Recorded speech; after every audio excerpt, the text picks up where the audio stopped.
లోపల కూర్చొని ఫోన్లు చేస్తున్నాం, అందరికి ఎవడు వస్తలేదని, ఎవడు రాడో అక్కర్లేదు, ఫోన్ ఆపేయి. ఏ శ్రమలో ఉన్నావు, ఏ చెరలో ఉన్నావు, అమ్మా ఇంకెవడికి ఫోన్ చేస్తున్నావు, దానికి ముద్ర వేసి సంఖ్యలు లేచి తుపాకులు పట్టుకొని బ్యాచ్ నుంచి ఉంటే వాళ్ళకే భయం వేసింది. మనం భయపెట్టే బ్యాచే, భయపడే బ్యాచ్యా? నేను ఆస్ట్రేలియా పోతున్నాను తెలిసి మా పిల్లగాడు మొదలుకొని అందరూ అయ్యే పడుతున్నారు ఫోటోలు. నాకు చదివిన క్రిమి కీటకాలు, పురుగులు అన్నీ ఉండే దేశానికి వెళ్తున్నావు, జాగ్రత్తనైనా. ఇప్పుడు ఉండే పురుగేంటారు బాబు, 20,000 మంది నా లోపల ఉండి తినేస్తాను, షుగర్ పురుగుని పట్టించుకోలేదు. 11.8 ఉంది ఇప్పుడు HbA1c. కాటేసే వాళ్ళు, మీద పడిపోయి చంపేసే వాళ్ళు అందరూ పిరికోళ్ళండి, భయం వేసాలి పని. ఇతను ఉంటే మా మతం పోద్దని. ఆమేన్.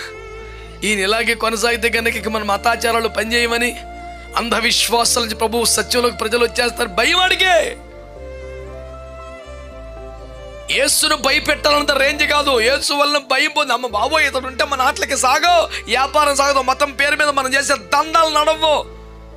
ఒక మాట చెప్పనా, సావే ఆపలేకపోతే నేను ఎవడు ఆపుతాడరా భూమి మీద? ఇలాంటి తెంగలోడు ఎవడన్నా ఒత్తిని కొంచెం బలహీన పద్దామని ఏదో ఒక దయ్యం ఉంటుంది మా ఉంటే. మళ్ళీ సమాధుల్లో దయ్యాలు ఉన్నాయని చెప్పండి నా మీద ఒక ట్రోలింగ్ మళ్ళీని. స్తోత్రం, హల్లెలూయా. ఉదయకాలం నా ధైర్యం ఎందుకు భయపడద్దంటే, నీకు సహాయం చేసేవాడు ఎవడు లేకపోయినా, ఒక్కడు నమ్మదగిన వాడు కాకపోయినా, నీ శ్రమలో దుఃఖములో అమ్మయ్య బాధ వదిలిపోయింది, రబ్బబాడు సావుడు దత్తను మనకి మొత్తం వదిలి వెళ్ళిపోయినా నీకు సహాయం పరలోకం నుండి వస్తుంది. దేవుడికి దూతను పంపుతాడు, నీ కడ్డుగా ఉన్న రాయిని పొర్లించేవాడు ఒకడు ఉన్నాడు. ఈ ప్రోగ్రామ్ అంతా దేవుడు ఏర్పాటు చేసిపోయినాడు ఆల్రెడీ. నువ్వేమో లోపల కూర్చొని ఫోన్లు చేస్తున్నావు, అందరికి ఎవడు వస్తలేదని, ఎవడు రాడో అక్కర్లేదు, ఫోన్ ఆపేయి. ఏ శ్రమలో ఉన్నావు, ఏ చెరలో ఉన్నావు, అమ్మా ఇంకెవడికి ఫోన్ చేస్తున్నావు, ఎవరు తీరు? నీకున్న పొజిషన్ అలాంటిది, నీకున్న కష్టం అలాంటిది, నీకున్న ఇబ్బంది అలాంటిది. ఆ శ్రమలో ఉండి ఫోన్ చేస్తే ఎవడు ఎందుకు వచ్చిందిరా బాబు అని తప్పించుకుంటారు ప్రపంచం. కానీ నీ కొరికే పరలోకం తెరవబడి, ఒక దూత పంపబడి రాయిని పొర్లించి దాని పక్కన కూర్చొని వచ్చేపోయేవాడికి ఆన్సర్ చెప్పి ఏర్పాటు చేశాడు. దేవునికి స్తోత్రం కలిగి. హల్లెలూయా. అక్కడ రాసిన మాటలు కూడా నాకు, ప్రభువు దూత పరము నుండి త్వరగా దిగి రాతిని పొర్లించి బలిరే దానిపై కూర్చుండే భయమునుందే కావలివారు. ఎట్ట బయటికి వెళ్తాడో చూద్దాం, ఎవడు ఎత్తికెళ్తాడో చూద్దాం. ఎట్లని పెద్ద రాయి పొర్లించి దానికి ముద్రేసి సంఖ్యలు లేచి తుపాకులు పట్టుకొని బ్యాచ్ నుంచి ఉంటే వాళ్ళకే భయం వేసిందంట. మనం భయపెట్టే బ్యాచే, భయపడే బ్యాచ్యా? కొంచెం ధైర్యంగా చెప్పు. ఒక పెద్ద మనిషి అన్నాడు, భయం అన్నది దయ్యమే కానీ వేరు, అసలు దయ్యమే భయం. కొత్తగా ఇంకొక దయ్యం ఎక్కడుంది? నీ భయమే దయ్యం. ఎటుపోయి నరకాలు వచ్చేస్తుంది నీకు. నువ్వు చర్చిలో ఉన్నా నీ నిండా భయమే ఉంది కనుక నువ్వు సమాధుల తోటలో ఒంటరిగా 1 గంటకు అర్ధరాత్రి కీచురాల శబ్దం మధ్యలో ఉన్నట్టే నీకు. కొంచెంలో ఎక్కడాలు నన్ను పురుగులు కీటకాలు ఆస్ట్రేలియాలో ఉంటాయంట. నేను ఆస్ట్రేలియా పోతున్నాను తెలిసి మా పిల్లగాడు మొదలుకొని అందరూ అయ్యే పడుతున్నారు ఫోటోలు. నాకు ఈ పురుగులు ఉంటాయి జాగ్రత్త, ఈ పురుగులు ఉంటాయి జాగ్రత్త. అత్యధికమైన క్రిమి కీటకాలు, పురుగులు అన్నీ ఉండే దేశానికి వెళ్తున్నావు, జాగ్రత్తనైనా. దేవుడి స్తోత్రం. ఇప్పుడు ఎడు చేయాలి? ఇప్పుడు నేను జాగ్రత్త అంటే, నువ్వు పాములు ఎత్తి పట్టుకుందావు, భుజంగములను త్రొక్కి పడేస్తా. పురుగులేట. దేవుని స్తోత్రం. ఎక్కడో ఉండే పురుగేంటారు బాబు, 20,000 మంది నా లోపల ఉండి తినేస్తాను, షుగర్ పురుగుని పట్టించుకోలేదు. 11.8 ఉంది ఇప్పుడు HbA1c. నిజానికి మనకు ఉండాల్సినటువంటి ఆర్థిక అవసరాలు, కష్టాలు, బాధలు ఇప్పుడు ఈ నెల ఇవన్నీ బయటపడాలంటే 1.8 crore ఉండాలి. 11.8 షుగర్ ఉంది. అంత రివర్స్. ఉండవలసిందేమో లేదు, ఉండకూడదేమో. దీనిని బట్టి ఆయన ఆగుతాడంటే ఆడ ఆగుతున్నాం. ఒక్క పూట గ్యాప్ ఉందా? ఈ రోజుకి రోజుకు 3 ప్రసంగాలు, రోజుకు 200 కిలోమీటర్ల ప్రయాణం. పరిపూర్ణ ఆరోగ్యవంతుడు కూడా తిరగలేకపోతున్నాడండి. ఎక్లాస్ నాకు మంచి ఎటదే రాయి మొక్కలాంటి పిల్లగాలు నేసుకెళ్తుండే. వారం వచ్చేపాటికి చెరుకు రసం తీసేసిన పిప్పి ఉంటుంది చూడు, అలా తయారవుతాడు.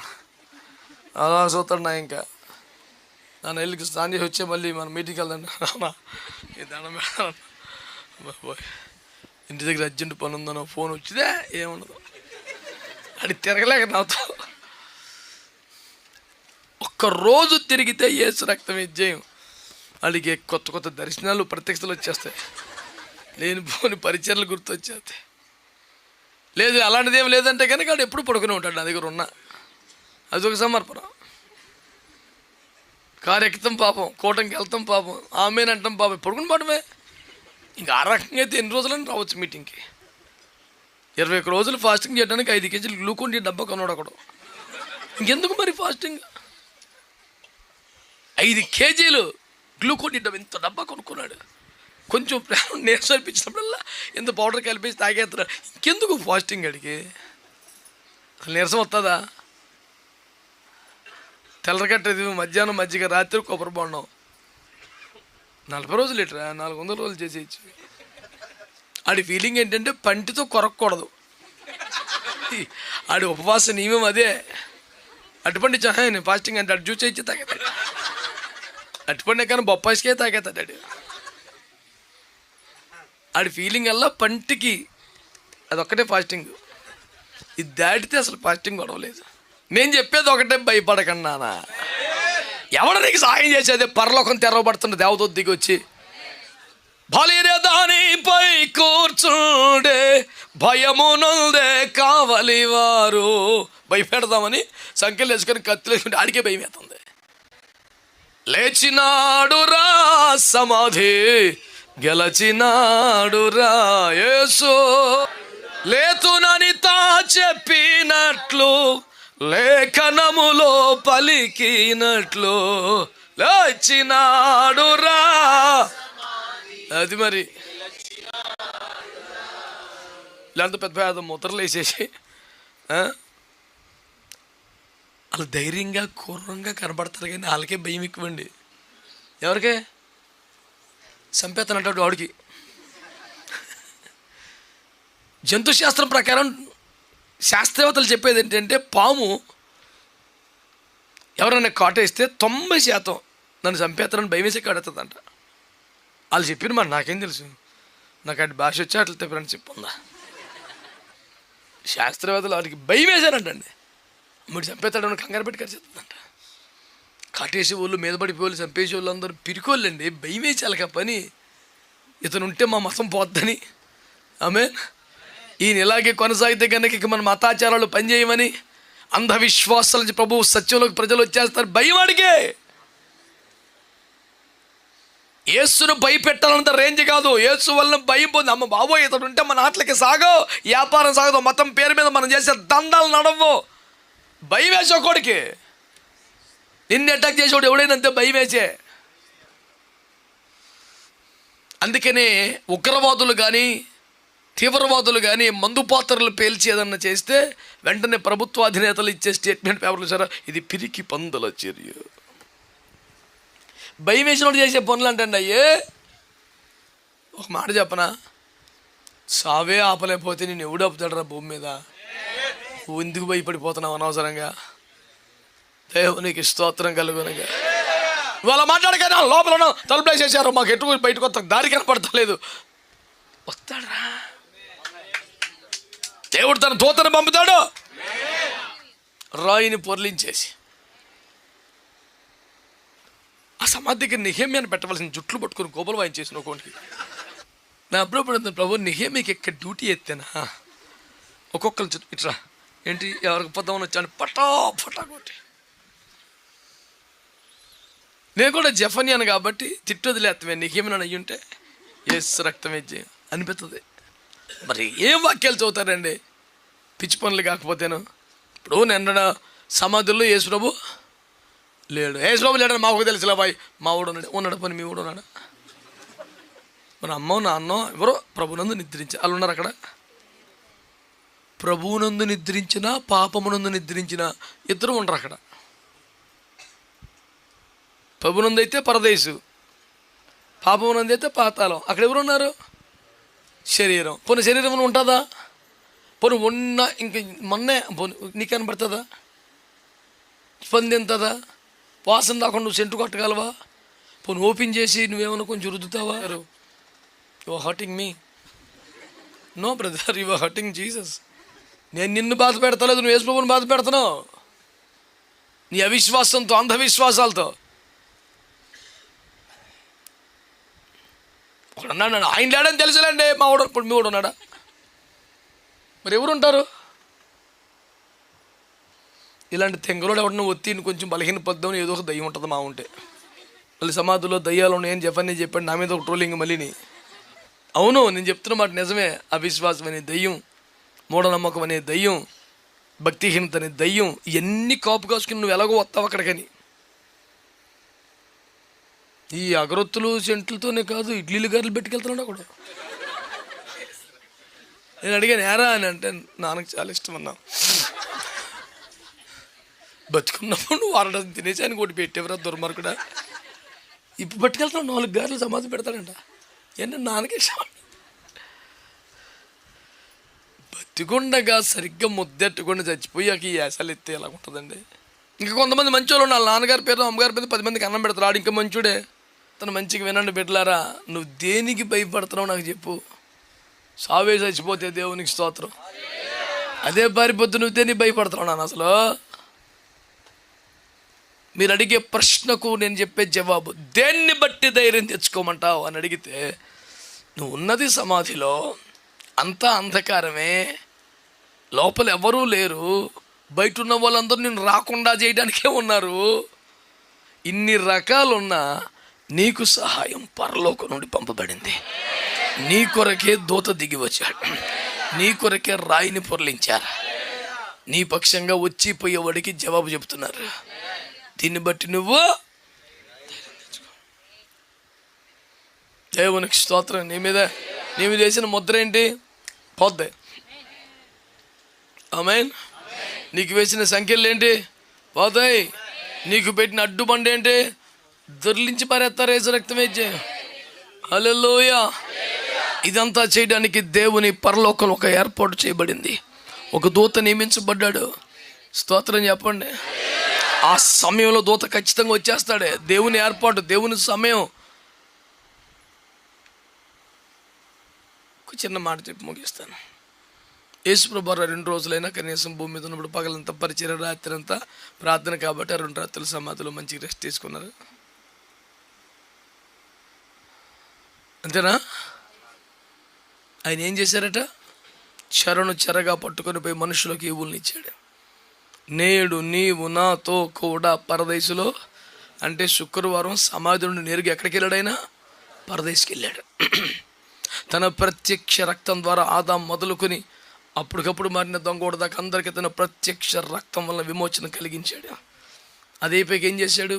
ఆ పరదేశిని అలాగే పట్టుకెళ్ళి భూమి కింది స్థలముల్లో నుండి 3వ ఆకాశంలో పెట్టాడు. నేను చెప్పే రెఫరెన్స్లు ఎక్కడ ఉన్నాయి? ఎఫెసీ 4:8, 2 కొరింథీ పత్రిక 12:3. ఇవన్నీ దేవుడు తీసుకెళ్ళి అక్కడ పెట్టి మళ్ళీ వచ్చి పాతాళంలోకి వెళ్ళి మరణ వేదనలు భరించి బయటకు వచ్చాడు. ఎంత ప్రాజెక్ట్ జరిగింది. ఎందుకు చెప్పాను ఇప్పుడు ఇదంతా? నిజంగా దేవుడు మరణమనే గెలిపించేవాడైతే 3 రోజులు ఎందుకు ఆగాడు? అన్నీ లేకపోవచ్చు కదండి. ఈ సోది మాటలు ఆప్ చేస్తే బెటర్. ఎందుకని?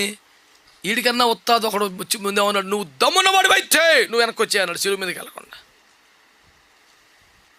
మనుషు కుమారుడు పాపిష్టి మనుషుల చేతికి అప్పగించబడతారు, అతను సిలువ వేస్తారు, 3 దినాలు వేస్తాడు. ఇది చెప్పాడు ప్రోగ్రాం. నువ్వు నిజంగా దేవుడు అయితే దిగొచ్చాయి, నేను రక్షించుకో, మమ్మల్ని కూడా రక్షించు. ఆయన మరణములోనికి వెళితే, మరణ వేదనలు భరించితే, శిక్ష పూర్తి చేస్తే, జరిమానా కడితేనే మనకు రక్షణ. రక్షించడానికే ఆయన వెళ్తున్నాడు. మరణం యొక్క బలము గలవన్న సింపజేయడానికి మరణంలోకి వెళ్తున్నాడు. మరణం యొక్క పాతలకు తాల్చిన లాక్కొత్తగా మరణంలోకి వెళ్తున్నాడు. ఇది అక్కడికి వెళ్ళకుండా ఆపుతాడండి పనికి మళ్ళాడు. శిలువ మీద మరణించకుండా దిగి పారిపోతే విజయం కాదు. మరణంలోకి వెళ్ళి మరణం యొక్క బలముగాన్ని చంపి తాళం చేత లాక్కొస్తే అది. అందుకే వెళ్ళాడు. వెళ్ళిన కారణం అది. మరి 2 రోజులు ఎందుకు పట్టింది? ఈ పరదేశంలో పరిశుద్ధులను తీసుకెళ్ళి 3వ వాక్యాలను పెట్టడానికి ఒకటి, పాతాళానికి వచ్చి మన శిక్షను పూర్తి చేయటం. అంటే ఒక కాల పరిధి ఎందుకు నియమించబడిందంటే అక్కడ నెరవేర్చబడవలసిన కొన్ని కార్యాలు ఉన్నాయి. ప్రభు చిత్తం జరగాల్సింది కొంత ఉంది. కనుక మరణమును గెలించే అంత పునరుద్ధానుడే కనుకైతే ఆ రోజు దాకా ఎందుకు ఆగాలి? వచ్చేలా కాదు, చక్క పెట్టవలసిన పనులు ఇటు పరదేశంలోనే ఇటు పాతాలలో ఉన్నాయి, ఎన్ని చేసుకొని రావాలి. అందుచేత మీకు ప్రకటించబడుతున్న సువార్త, దేవుని చిత్తము సంపూర్ణము చేయబడుటకే కొంతకాల పరిధి నియమించబడింది తప్ప నువ్వు శ్రమలో పడిన వెంటనే నిన్ను విమోచించే శక్తి లేక కాదని అర్థం చేసుకొని, ఎలాగూ పరలోకండి సహాయం వస్తుంది, మరలా పునరుద్ధానపు శక్తి వస్తుంది, మహిమ దేహం వస్తుంది, రాయి పొరలించబడుతుంది, దర్జాగా బయటకు వచ్చేస్తాం. కాకపోతే ఈలోపు మన ద్వారా జరగవలసిన, పూర్తి కావలసిన దేవుని చిత్తం ఏంటి అనేది ఆ సమాధిలో ఉండగా, ఆ చీకట్లో ఉండగా, ఆ శ్రమలో ఉండగా, ఆ బాధలో ఉండగా నువ్వు ప్రార్థన చేసుకోవాల్సిన విషయం. ప్రభువా, నీ అనుమతి లేకుండా ఈ శ్రమ రాలేదు, నీ చిత్తం కాకుండా ఈ పరిస్థితి రాలేదు, నువ్వు ఖచ్చితంగా ఇందులోంచి ఎలాగూ బయటికి తీసుకొస్తావు. ఇందులో ఉండగా, ఈ సమాధిలో ఉండగానే పరిశుద్ధులు తీసుకెళ్ళి అక్కడ పెట్టాలా, పాతాళలోకానికి వెళ్ళి శిక్షను పూర్తి చేయాలి. కనుక ఈ శ్రమలో ఉన్న ఈ 10 దినములే శ్రమ అని నాకు తెలుసు, ఈ 2 రోజులని నాకు తెలుసు, ఈ 2 రోజుల్లో నెరవేర్చవలసిన కార్యాలు నెరవేర్చే శక్తిని ఇవ్వండి, సంపూర్తి చేయవలసిన చిత్తానికి కావలసిన అభిషేకం నాకు ఇవ్వండి అని ప్రార్థన చేసుకుని నువ్వు బయటకు వచ్చేది పక్క, నువ్వు గెలిచేది పక్క, దర్జాగా రాయి పొరలిస్తే నిలబడేది పక్క. కాకపోతే ఇప్పుడు కావలసింది ఆ పీరియడ్ లోపే నా వలన జరగాల్సిన పని పూర్తి అయిపోవాలి. ఆమేన్. ఇందు మూలముగా తెలియజేయబడుతున్న సత్యమేమనగా, నువ్వు కనబడకుండా దాక్కుని ఉండాల్సిన ఒక కాలం, మరుగై ఉండే ఒక కాలం, చీకటిలో ఉండాల్సిన ఒక కాలం, బయటికి రాలేని ఒక కాలం కూడా బయట చక్కబెట్టలేని అద్భుతమైన కార్యాలు చేయడం కొరకే దేవుడు ఏర్పాటు చేశాడు. నువ్వు మరుగై ఉండిన కాలం, దాచబడ్డ కాలం విచారించొద్దు. దర్జాగుండు, ధైర్యంగుండు, శక్తివంతంగా ఎదుర్కో, విజయం తథ్యం. భయపడద్దు. దేవుడు నిన్ను, నీ కుటుంబాన్ని ఆశీర్వదించును గాక. ప్రార్థన చేసుకుందాం.